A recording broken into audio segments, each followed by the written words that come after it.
Alamin natin ilang mga mahalagang punto dito po sa controversial na MAIF pong ito ng Department of Health, yung tungkol sa pagkakaloob ng mga medical assistance, indigent and financially incapacitated patients. Nasa ating linya po, spokesperson ng Department of Health, ASEC Albert Domingo. ASEC Domingo, magandang umaga po sa inyo, sir. Si Orly tineded po ito sa radyo ng TV pa. Magandang umaga po, sir. ASEC.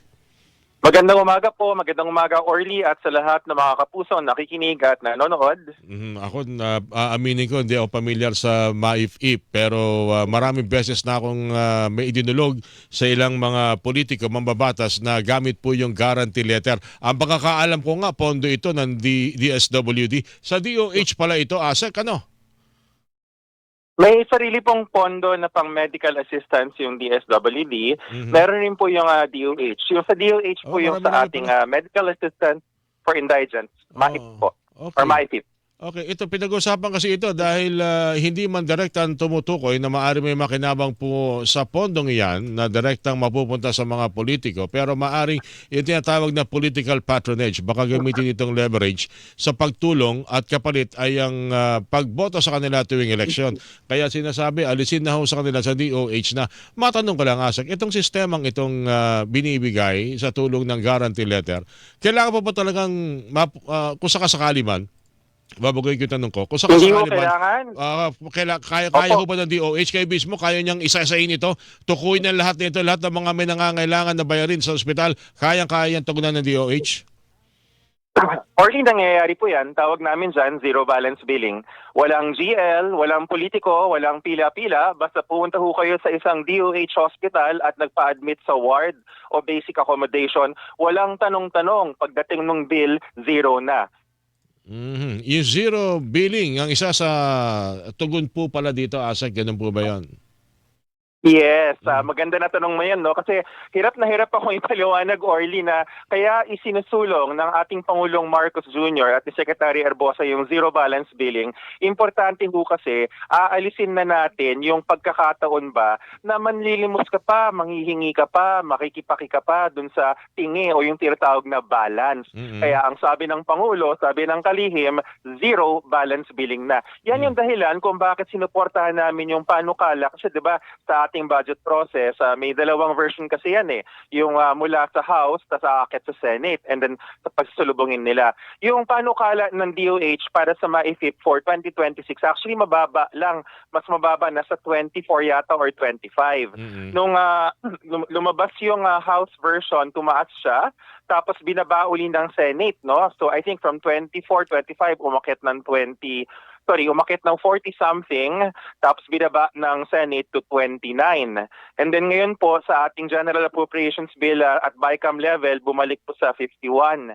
Pero ang mungkahi nga po ng DOH na tinanggap ng Senado, idiretso ho natin sa ating mga level 2 and level 3 hospital. So kahit yung mga level 3, yung mga malalaking ospital ng probinsya at syudad. Alright, DOH hospital kasi binabagit nyo, Asek. Paano naman ho yung mga nasa private hospital daw na mas marami pong hindi naman gustuhin, doon po napupunta ilan sa ating mga mahihirap na mga kababayan dahil ang pinakamalapit na hospital darop po sa kanila, Asek. Ito po, Orly, yung pinapaliwanag nung mga ibang senador. Naalala ko, nakikinig ako nung Sabado, salamat, open na yung BICAM. No? Nakikinig po ako kay Senator Loren Legarda. Sabi niya, in an ideal world, at yun ang gusto nating lahat, yung universal healthcare, dapat ang PhilHealth na yung nagbabayad sa lahat ng ospital kasama yung pribado. Ngayon, itinataas na natin yung benepisyo ng PhilHealth. Sabi rin ng Pangulo natin, itaas na sa 250 billion na yung ibinayad. Mas mataas ng dihama kumpara sa nakaraang taon. Pero alam natin na hindi pa aabot yun. Doon sa panukala ng DOH na pinadala namin sa Senado, doon sa buong kabuuan ng MAIF, ang 80% sana ay pupunta diretso sa mga local government unit hospitals, yung po yung gobyerno. At sa tanong niyo, Orly, paano naman yung mga private? Yung 20%. So ibig sabihin, kung 51 ang bilang ngayon ng MAI, 51 billion, multiply by 20%, so magkano yun? Mga roughly, mga 10 billion papunta sa private. Meron pa rin po yun. Importante kasi dito, Orly, at ito yung hindi masyado na pag-uusapan, ang presyo ng DOH at LGU hospitals, kontrolado planado ng gobyerno. Kapag sinabi ng gobyerno na hindi pwedeng napakataas ng PF, hindi pwedeng napakataas ng gamot, ay nagagawa ho namin. Sa private kasi wala kaming control. So, ang tawag natin dyan, strategic purchasing sa Okay. Ingles. O sa Tagalog, namimili ka ng tama. Sa bagay, karamihan din sa mga narinig nating complaint o concern, ASEC, hindi naman dun sa mga DOH o public hospital. Well, pasalamat tayo at yan ay natututukan. Pero karamihan po dun sa mga hindi mapipigilang mapupunta ng mga private hospital, doon po nagkakaroon ng problema. Minsan, hindi nila problema ang professional fee, hindi nila problema siguro kung magkano bayad sa kwarto, medical expenses. Ang problema nila minsan, magpapa-check up lang, ang mahal ng, hindi nila kaya magpa-MRI, magpa-X-ray kasi, ASEC. Nangyayari yun kasi maaaring masyado mataas yung singil or yung PF na singil mataas rin. Pwede bang pati yun pwede bang yun maidulog at maisama dito sa budget na ito ng MAIF, ASEC?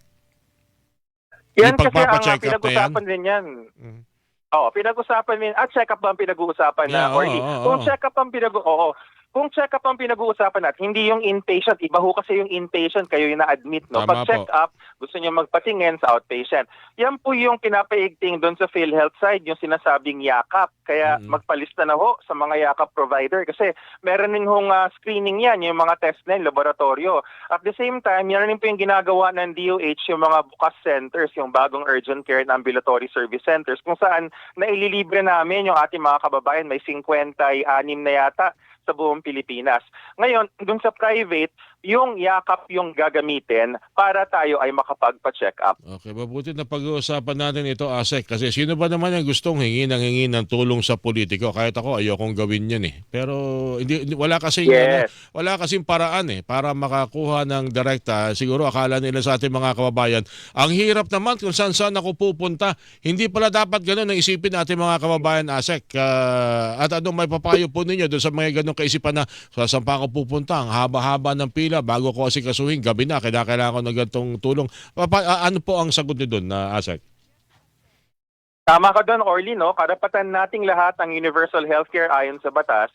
Ang payo po ng DOH, alam po natin na gusto natin yung pinakamataas na kalidad ng kalusugan sa pinakamura kung hindi kayang libre. Makukuha po yan sa DOH hospitals. Meron pong listahan na sa Facebook page ng Department of Health Philippines, yung may blue check po na verified. May listahan po doon. Ngayon, ang sinasabi lagi, Orly, napupuno yung mga ospital ng DOH. Tama po, na dahil nga libre at mataas ang kalidad ay napupuno.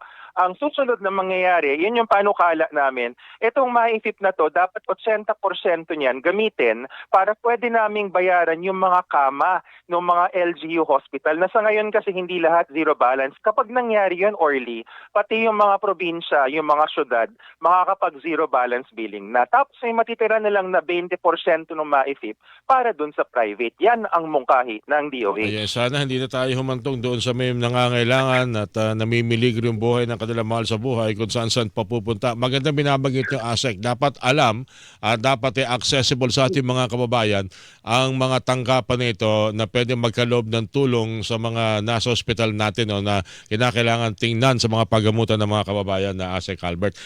Bago ko lang iwanan yan, yung guarantee letter, siguro magaling na sa DOH, nagmimisto lang pork barrel ba talaga ito? Pag halimbawa yung pondo na ginagamit ng isang senador, kongresista na nakaraan dito sa halimbawa sa ospital na ito, kung sino gusto lumapit na pasyente sa ospital na ito ang pondo ko dyan, ibawas ninyo. Yung ba nako-convert sa mala pork barrel, ASEC?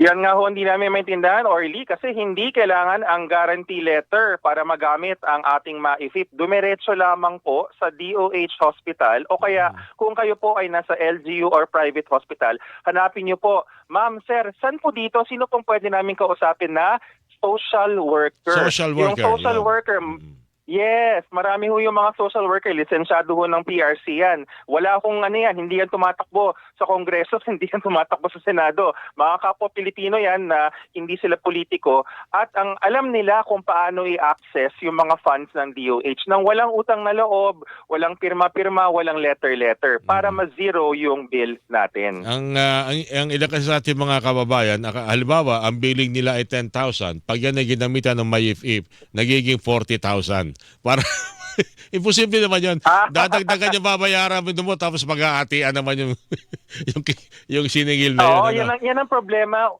Yan ang problema, Orly, kasi nga pag naririnig ng mga sabihin na natin masasamang loob na nangungutak, no, inuutakan yung sistema, pag alam nila kasi nila at naku, tuwang-tuwa yung mga yan kapag ang maisip tumataas at pag di nalagyan ng pagbabantay, gusto nila yan kasi tataasan nila yung presyo nila para mapupunta sa kanila. So kaya ang DOH sinasabi, idiretso na po sa mga ospital, sa DOH hospitals o kaya sa LGU hospitals para isa lang ang kausap ng ating mga kapuso. Yung ospital, wala nang iba at hindi paglalaroan ang presyo. Yan, siguro dalawang concern lang ang pwede natin tutukan dito sa darating na pagkakataon. Siguro magkausap tayo, ASEC, yung mga nasa private hospital at yung hindi naman na hospital pero kinakailangan ng tulong for diagnostic purposes. Magpapatingin, magpapa-MRI, magpapa-X-ray at kung ano-ano pa.